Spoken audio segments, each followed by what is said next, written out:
Shalom, shalom. What's going on, Israel? All praises to the Most High Yah.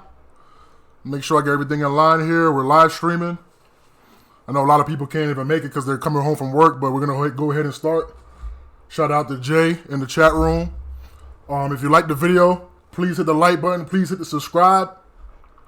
And we're going to get into it, man. Lil Moray, for the past couple of years has been, just destroying Christ on June 7th. But me personally, I don't deal with Instagram like that anymore. So I'm going to just take my talents to YouTube where I can just speak out and let the word do the talking. So what I want to get into today is a lot of people, man, waking up, but they really don't know where to start. Now, there's too much evidence where the Most High tells us where to start at. And that we know of, the ones that are that really know about this word, we know we got to start in the book of the law, which is the beginning. You can't know where you're going if you don't know the beginning. So let's just get into that. And we're going to look at the easiest way. So if you really don't know where to start, if your family members don't know where to start, because it's real hard I have a lot of people hitting me up saying, yo, I need you to help me, help my friend out, help my brother, help my sister out. And it's just not that simple, man. You know what I'm saying? It's something that someone has to do and seek on their own. You're not going to be able to connect the pieces if you're not taking it seriously. So we're going to go ahead and start, and why it's so easy to throw this Christ doctrine away. And we're going to go ahead and start in the, we're not going to start specifically in the book of the law. I'm going to show you all the evidence throughout the prophets and how they handled it. And we're going to start in the book of Joshua of chapter 1. So let's get it started. Remember, if you like the video, hit the like button, hit the subscribe, share the video, share this link. If you can't get the live, watch it later, share it later. But let's go. So we're going to start in Joshua 1:7. Now, just for the sake of the time of this video, I don't want to go over the whole chapter, but you can go ahead and check my work and go through the whole chapter. I say that every time. Don't believe anyone that tells you anything. You get what I'm saying? You go ahead and take the information and go formulate your opinion or your work or your synopsis on the matter. So if I say a verse or two and it doesn't make sense, then you got to go take it upon yourself to read the entire chapter and look it over and see what makes sense to you. So we're going to go ahead in Joshua 1 and we're going to see what's the Most High talking. Then we're going to go into time frames. We're going to break this down into time frames from when we left Egypt to when we had our own kingdom to now in captivity. So Joshua 1:7. Only be thou strong and very courageous, that thou mayest observe to do according to all the law, which my servant commanded thee. Turn not from it to the right hand or to the left, that they mightest prosper whithersoever thou goest. This book of the law shall not depart out of my mouth, but thou shalt meditate therein day in and night, that thou mayest observe to do according to all that is written therein. For then shalt make thy way prosperous, and then shalt have good success. So we already see right now the Most High saying, if you want success, if you want to prosper in anything you do as an Israelite, we already know coming out of Egypt, the Most High. This is what the Most High relayed to Joshua and to the Israelites. And I have this picture here. So what we read in Joshua 1, 7 and 8 was this portion right here. The book of the prophets. We know Joshua and the Israelites crossed into the land. That's when we became our own complete nation. So it makes sense why the Most High will always tell us to go back to the book of the law, because that's the groundwork, that's the framework of what we have to stand on as a nation. You get what I'm saying? So let's go. Now that we have that down packed, the Most High says the only way you're gonna be prosperous is going back to the book of the law.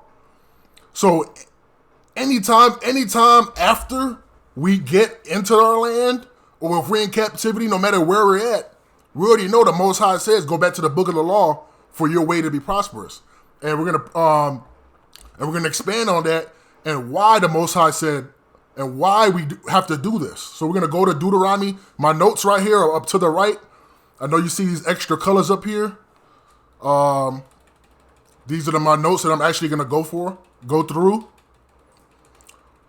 And basically what we just read was basically an everlasting command. That command wasn't just for us in the wilderness when we were trying to get to the land. No, man, that command was an everlasting command. No different from wearing fringes, no different from being circumcised. You know what I'm saying? It's something we always have to take notice to and actually do.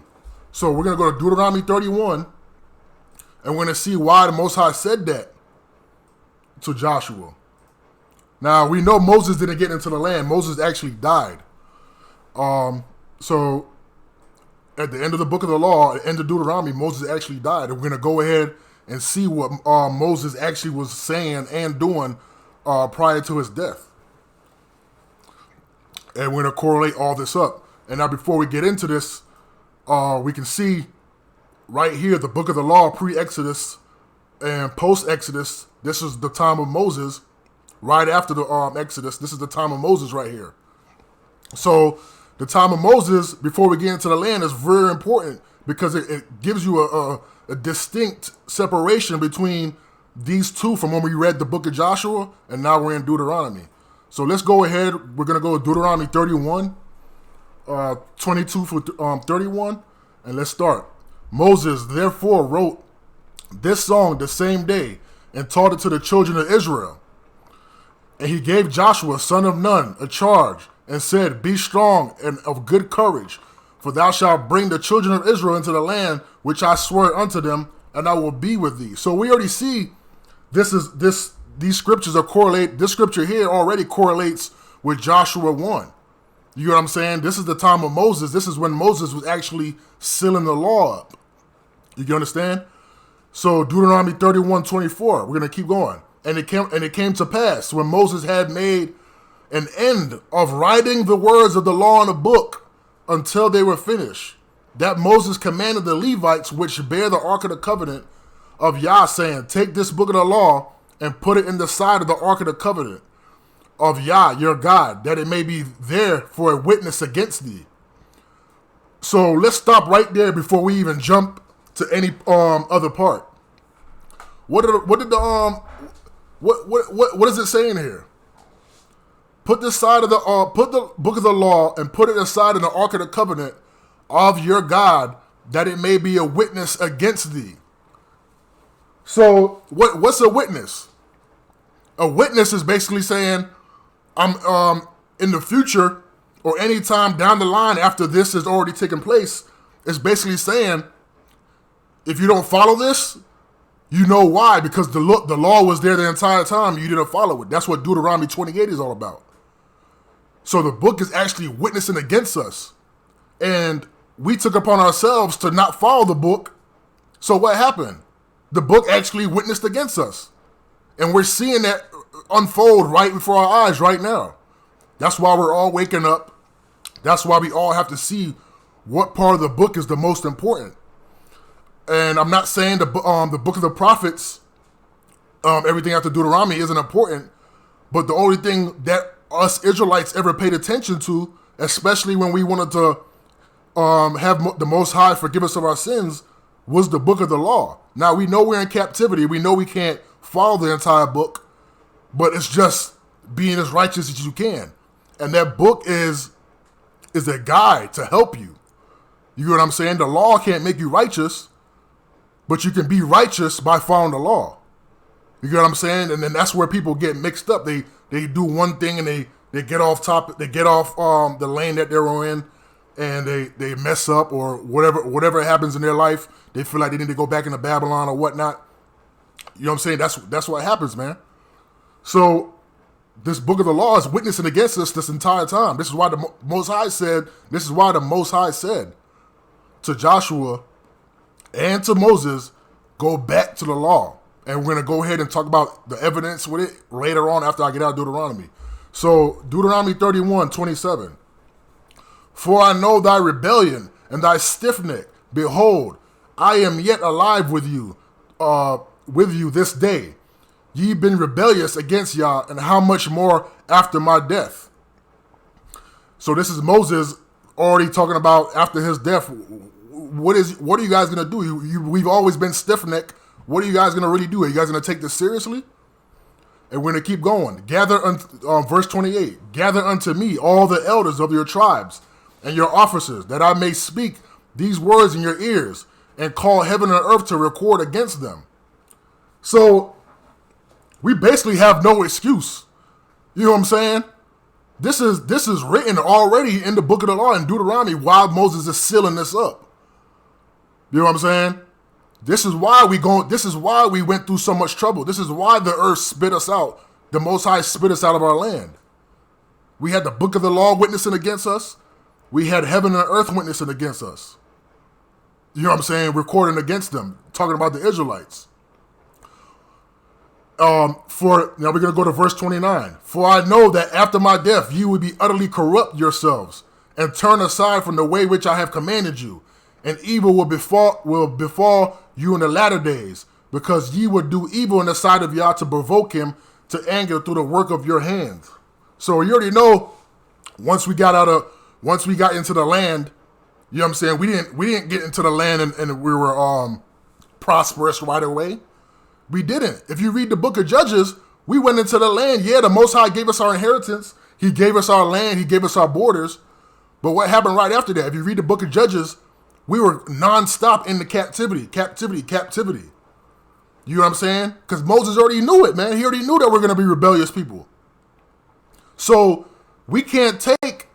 So going into the book of the prophets, after the Torah was finished, after Torah was finished and Moses sealed it up, going into the book of the prophets, you can't take all that for granted and then say, oh, just because some guys in Europe wrote the New Testament, that's the new deal. No, man. The same deal's in place. You see what it says? It says, what does it say right here? For I know after your death will be utterly corrupt yourself and turn aside the way which I have commanded you. And evil will befall you in the latter days. So this whole chapter is talking about us supposed to be following the book of the law. And he already said, evil will befall you in the latter days. We're living in that right now. We're living in a time where we feel like we can't get out. I know a lot of y'all only Israelites understand what we need to be doing, and they understand, and a lot of us understand that we could get out. We just gotta go. We just know what we have to do, what we have to follow, what we have to believe in, and that's the Most High in His book of the law. So all this is just already evidence, and it shouldn't even be mind blowing. It's written there. And it says, and Moses spake in the ears of all the congregation of Israel the words of this song until they were ended.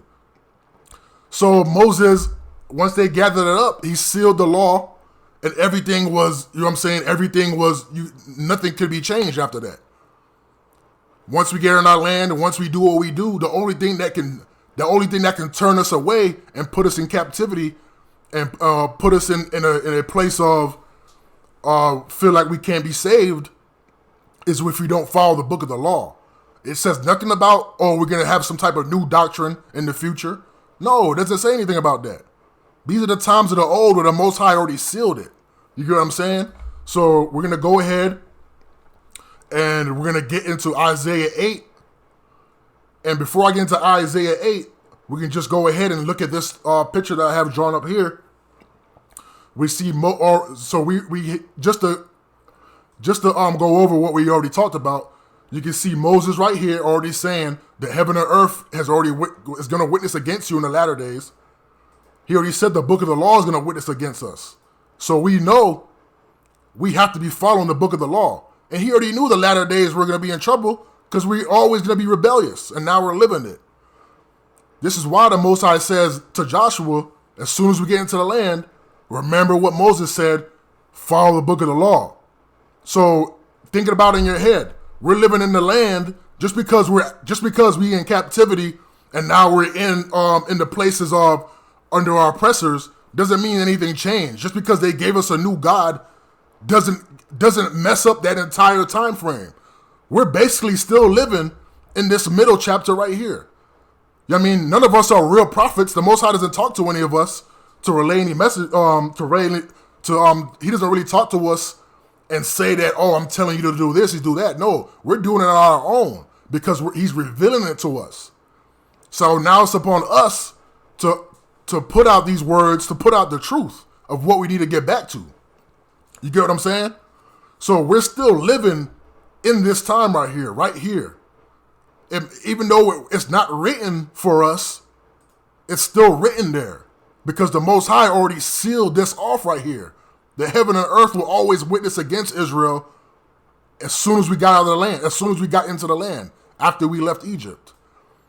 So if that's hard to really understand, you need to go over these scriptures and really paint a picture in your head to see what's going on. So we're going to get into, first we're going to get into Isaiah 8.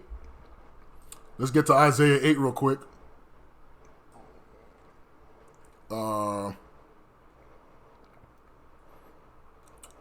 I don't even know where it's at. New Testament stuff. I don't know that. All right, so here we go. Isaiah 8. And we're going to Isaiah 8, 13 through 20. Again, you want to read the entire chapter. Don't take my word up on it.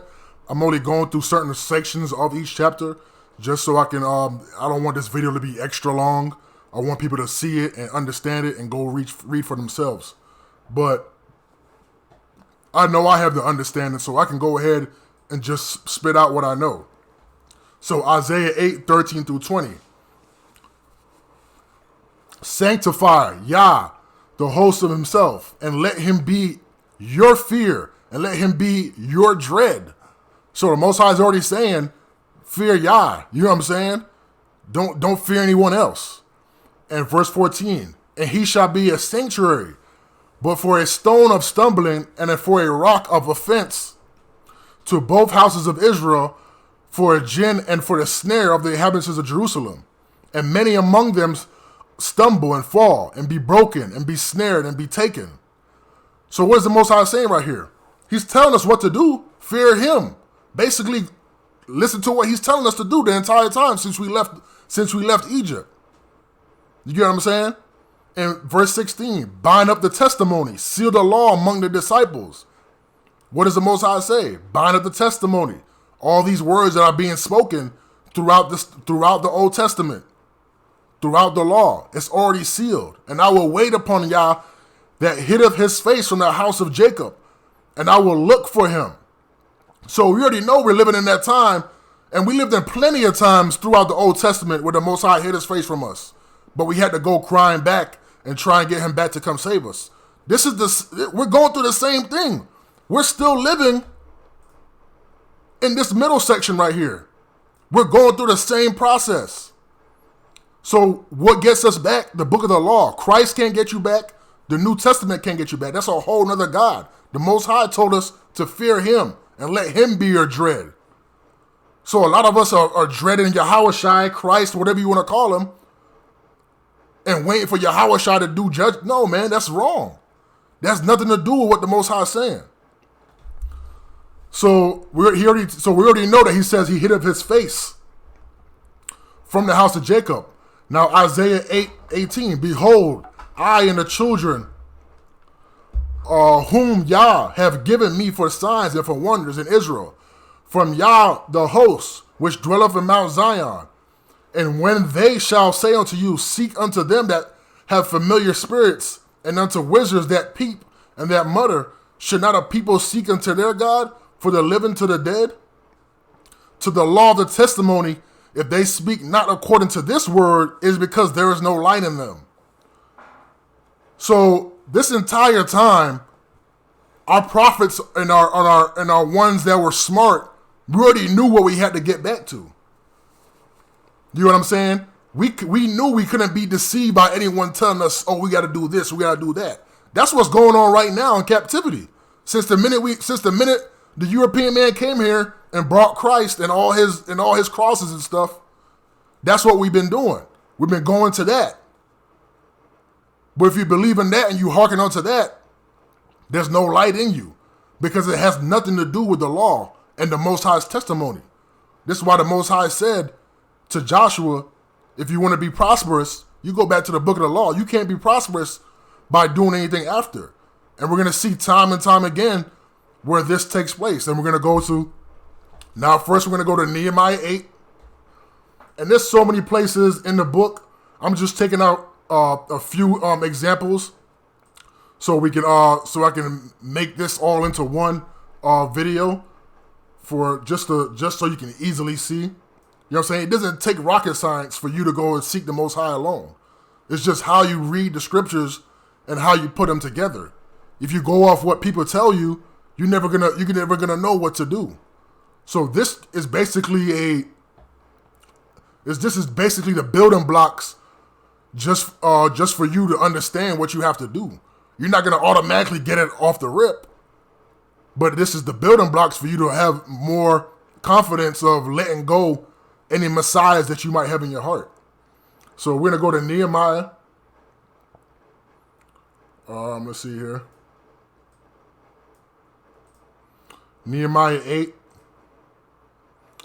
And this is in the time of Ezra. And we can already see what's going on. So let's read it real quick. And all the people gathered themselves together as one man into the street that was before the water gate. And they spake unto Ezra, the scribe, to bring the book of the law of Moses, which Yah had commanded Israel. And Ezra, the priest, brought the law before the congregation, both men and women, and all that could hear with understanding, upon the first day of the 7th month. So we already know, what is Ezra doing? Ezra's doing the same thing that we just read what Moses was doing when Moses had to gather everyone when he sealed the book of the law. Time out real quick. So if you think about all these people that a lot of these Christ Israelites, they think, and I'm not trying to bash you guys right now, but I'm just using it as an example, but a lot of these people, a lot of these Christ Israelites or Christ believers in general, they will start picking and choosing, who in the Old Testament should we be waiting for? King David, Michael the Archangel, Emmanuel. They'll say Christ is Emmanuel now. They say Christ is Joshua from the Old Testament. You know what I'm saying? Just to try and fit that narrative into the Old Testament. Because they know that you guys, anyone that's a believer in Christ, it's like a spell for you to automatically believe that you're seeing Christ in the Old Testament, and it's not true. And you can see the evidence right here. Ezra's doing the same thing. This isn't Torah. I mean, this isn't the Torah. This is you know what I'm saying. We're living in the time of the prophets, and Ezra's doing the same thing, gathering the children of Israel and reading the book of the law, and all that could hear with understanding. So automatically, we already know that a lot of people are not going to get it. You know what I'm saying? And we're going to go ahead and read Nehemiah 8:3. And he readeth therein before the street that was before the water gate, from the morning until midday, before the men and the women, and those that could understand, and the ears of all the people were attentive unto the book of the law. So, where do we ever get any man saving us, telling us that we don't have to listen to the book of the law? You know what I'm saying? All this evidence. I read Isaiah 8. We read Deuteronomy. We read Joshua. Everything's pointing back to the beginning. You get what I'm saying? Everything is pointing back to the beginning. And we're going to go ahead and get into Nehemiah 9, the very next chapter, 1-3. Now, this is when we're trying to confess our sins. This is just more evidence on top of what we just read. Now, on the 20th and 40th day of this month, the children of Israel were assembled and fasted, and with sackcloths, and with the earth upon them. And the seed of Israel separated themselves from all strangers, and stood and confessed their sins with the iniquities of their fathers. And they stood in their place and read the book of the law of their God 1/4 part of the day, and the 4th part they confessed and worshiped Yah their God. So how do we worship Yah? We worshiped Yah through the Torah, through his book of the law. And we go back to Joshua 1:8.